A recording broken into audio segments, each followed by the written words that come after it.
1988 жылы Мағжан ақталды. Арыстар жарыққа шығып зерттей бастадық. Жетекшілеріміз тақырып береді, бірақ ешбірі Мағжанға жоламай қойды. Жай ғана мақтағанда түбін сүреді, бірақ жеме-жемге келгенде ешқайсысы зерттеуге алмайды. Осы ойымды Серік Қирабаевқа айттым. Не істейсің сен деп өзіме сұрақ қойды. Бақыт қамалау, қалқамау, жігіттер қорқып жатқан дүниеге екі кішкене балаңыз бола тұрып сіз қалай барасыз деді. Көрейін деп қоймадым. Мағжанға осылай келдім. Өмірімде 10 кітап жазыппын, соның 4-еуі Мағжанға арналады. Аты аталған Мағжаннан неге бәрі қашады? Мағжан 1960 жылы ақталу керек болған. Кім кедергі болғанын білесіз ғой? Білмейді екенбіз. Қалай білмейсіз? Әбділда Тәжібаев қой. Сол бас болып 8 адам қол қойып, Мағжанды КГБ-ға берген ғой. КГБ-ның ақтауға бола ма деген сауалына жоқ, ақтауға болмайды. Мұның өлеңдері тұнып тұрған пәле саясат. Оның үстіне әлдиле өлім әлдиле деп өлімді насихаттайды деген желеулермен қайта жаптырып тастаған. Осы кезде Олжас Сүлейменов, Мұрат Әуезов бастаған Мәскеудегі жас тұлпар ұйымының мүшелері Алматыға келіп, Мағжанның әйелі Зылихадан ақын шығармаларын алады. Машинкамен 20 экземплярын басып, жасырын таратады. Мұқағалилар сонда барып, Мағжанмен танысады. Соның әсерінен Мұқаң «Оятайық ақынды» деген өлең жазады. Ағалар Мағжанды ақтауға көмектесіңдер деген сөз ғой. Ағалар қайдан тыңдасын? Егер Мағжанды оятса, портреттердің орны ауысады ғой. Өздерінің орнына Мағжандар келеді. Әбділда Тәжібаевтың портреттер деген шығармасы бар. Ол портреттер келгенде біз ығысамыз деген ой бар әлгі шығармасында. Расында солай болды.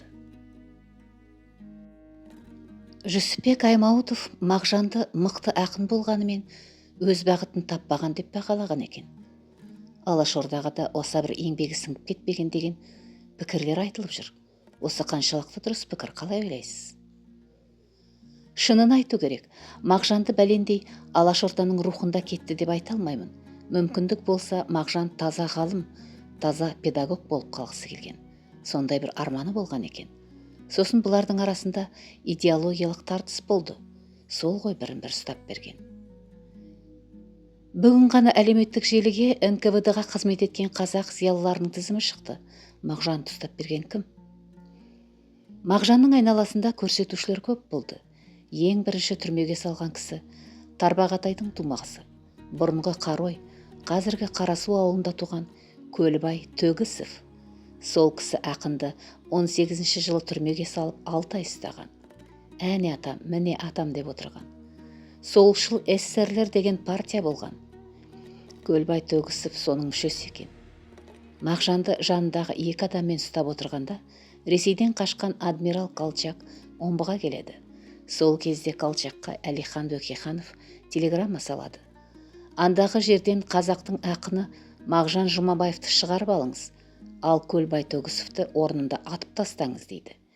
Көлбай қашады, артынан қуып жүріп атады. Әлихан неге ондай тапсырма берді?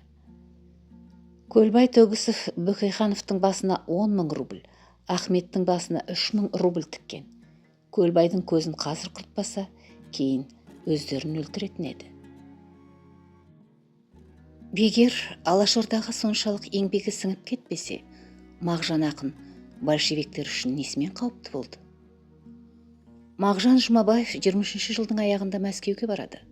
Ол кезде социалистік реализмнің негізі салынып жатқан болатын. Мағжан соны талқандауға барып отыр. Орысша өте сауатты адам болған. Осыған дейін өз бетінше дамып келген қазақ әдебиеті социалистік реализмге мұқтаж емес. Әркім өз әдебиетінің табиғи болмысын сақтау керек деген пікір айтады.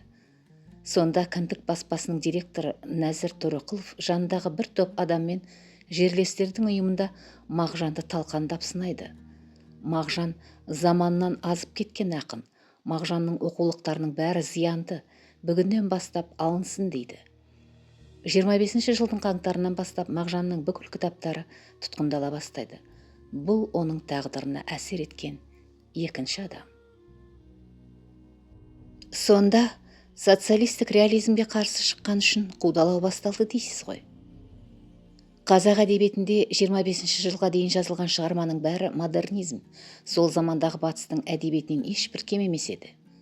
25 жылдан бастап Сталин мен Горький қол қойып, социалистік реализм ағымын бекітті. 24 жылы Мағжан алға арқылы соған қарсы шықты. Сол үшін 29 жыл тұтқындалып, 10 жылға кетті. 7 жыл отырды да, 3 жылын кешіріп қайта келді. 36 жылы маусымда келді, 37 жылы 30 желтоқсанда қайта қамалды. 38 жылы ақпанда атылды. Сол үзілген іс 60 жылы бірақ жалғанды. Осы кезде постмодернизм бағытындағы Зейн Сашкиннің доктор дарханы шықты. Постмодернизмді Оралхан Бөкей дамытып, сентиментализмге, Төлеген Әбдік сюрреализмге бастады. Сонда 35 жыл бойы қазақ әдебиеті батпақтап тұрған. Мағжан соның алдын алғысы келген. Мағжанның білімі телегей теңіз болған екен. Жауларын қорқытқан осы. Ондай білім ешбірінде жоқ еді.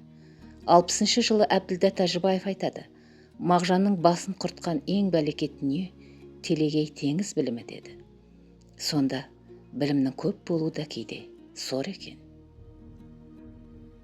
Атылуына да осы әрекет себепкер болды дейсіз бе? Жоқ, бұларды сатқын, шпион деп айыптағандарын білесіз. 21-22 жылдары қазақ даласында 2,5 миллион қазақ аштықтан қырылып, 1,5 миллион қазақ босып кеткен. Оның дерегі менің қолымда Мәскеуден одақ құламай тұрған кезде түскен. Ал сол тұста бұл баспасөз үшін жабық тақырып еді. Айтқызбады, жазғызбады. Егер Қазақстанда не болып жатқанын білсе, дамыған елдер большевиктермен қарым-қатынасын үзеді деп қорыққан. Сол жабық тақырыпты Бейімбет Майлин айт күндері мен Күлпәште, Жүсіпбек Аймауытов Жаңабайдың жантағы дейтін трагедиясында, Сәкен Сейфуллин аруақтар елесінде жазды. Осы дүниелер шыққаннан кейін барып Мағжанның жан сөзі шықты. Барлығы аштықты сойып тұрып сынаған туындылар еді. Большевиктер Қазақстандағы жағдайды әлем біліп қойды деп шабына шоқ түсті. Ондай сатқындық жасағандар аман қалмауы керек еді. Сонда бұл төртеуінің атылуының түпкі себебі біреу ғана, ол аштық тақырыбы. Жаулары деп отырғаныңыз кімдер?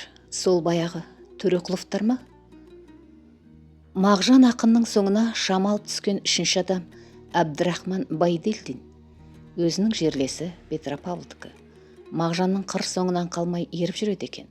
Сонда кейбіреулер мазақ қылады екен. Ұят болса да айтайын, бүгін Мағжан қандай жел шығар деп сұрайтын көрінеді. Әбдірахман Байділдин ол тұста Мәскеудегі орталық баспаның қазақ секциясының қызметкері болатын. Бұл да тағдырында үлкен рөл атқарды. Ең сұмдығы Сәбит Мұқанов болды. Сәбит неге соңына түсті? 19 жылғы соғыс кезінде жетім бала Сәбитті Мағжан атасы Жұмабай қажыға жібереді. Жұмабай қажының жылқысында Көкдауыл деген сетер аты болады. Бірде Сәбит шанаға сол Көкдауылды жегіп, байдың балаларын қыдыртып жүреді. Сонда Көкдауылдың аяғы інге кіріп мертігеді. Атбас Жұмабай Сәбитті бишікпен сабап-сабап уәде еткен киімін де бермей қуып жіберген.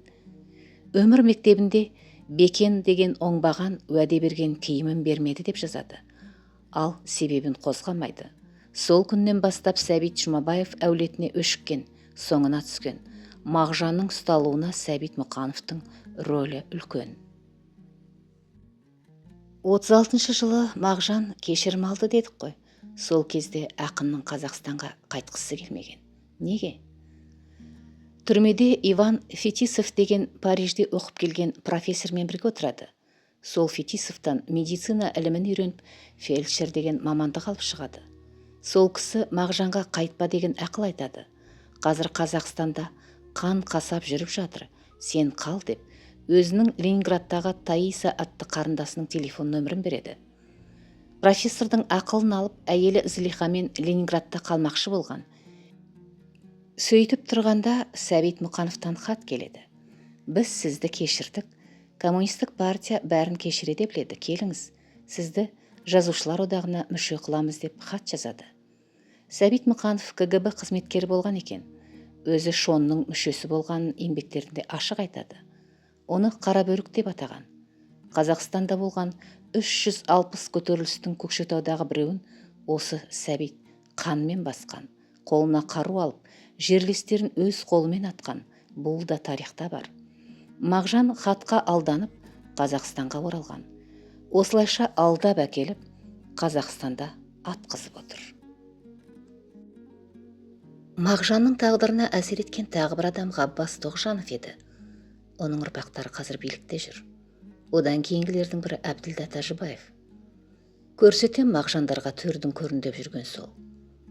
Кейін Мағжан ақталғанда, Мағжанның аруағы кешірмен деп мақала жазды Мәдениет газетіне. Сол мақаланың қиығы менде әлі бар. Сол мақаласында ол мені айдап салған Ғаббас Тоғжанов еді. Мен ол кезде 18 жастағы журналистпін. Анау редактор, мен орындадым, дейді. Сұхбат беруші Мағжан танушы Бақытжамал Қанарбаева. Авторы Есімжан Нақтыбайұлы.